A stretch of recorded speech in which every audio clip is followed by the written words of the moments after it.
আসসালামু আলাইকুম বন্ধুরা। আশা করি আল্লাহর অশেষ মেহেরবানিতে সবাই ভালো আছেন। আপনারা দেখছেন মাস্টারমাইন্ড ওয়ার্ল্ড।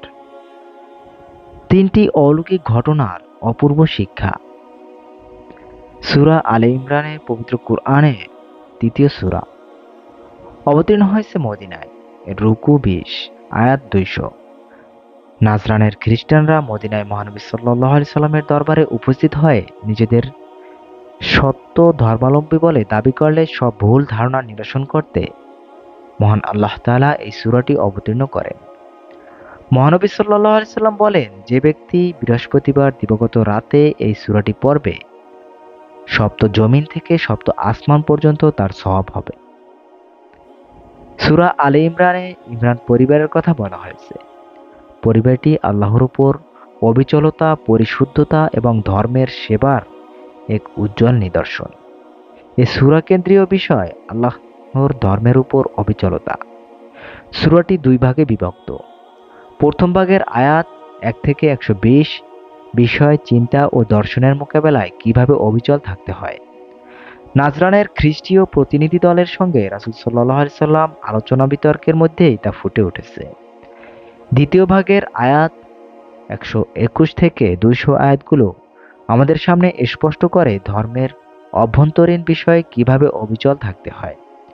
উহুদের যুদ্ধ এবং এর প্রেক্ষাপটে অদ্ভুত ঘটনা প্রবাহের পটভূমিতে এর আলোচনা করা হয়েছে। তিনটি শিক্ষণীয় ঘটনা।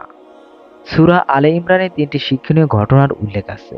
প্রতিটি ঘটনায় অভূতপূর্ণ ঘটনাগুলো আল্লাহর মহত্বের ইঙ্গিত দেয়। প্রথম ঘটনা, হযরত মরিয়ম আলাইহিসসালাম এবং মা হাওয়া আলাইহিসসালাম। হযরত মরিয়ম আলাইহিসসালামের বাবা হযরত ইমরান আলাইহিসসালাম আল্লাহর পুণ্যবান বান্দা ছিলেন। অনেক দিন তাদের কোনো সন্তান হচ্ছিল না।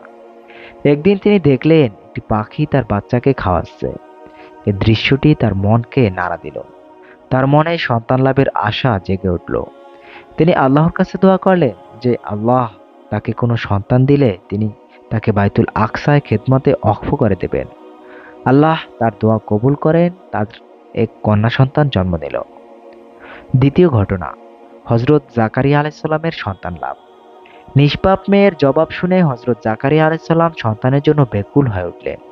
অথচ তার এবং স্ত্রীর বয়স হয়েছিল। তিনি আল্লাহর কাছে দোয়া করলেন, হে আমার প্রতিপালক, আমাকে তুমি তোমার কাছ থেকে সৎ বংশধর দান করো। নিশ্চয়ই তুমি প্রার্থনা শোনো।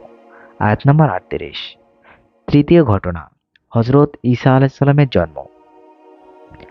হযরত ঈসা আলাইহিস সালামের জন্ম হচ্ছে তৃতীয় শিক্ষণীয় বিষয়। পিতা ছাড়াই অলৌকিকভাবে তার জন্ম হয়েছিল।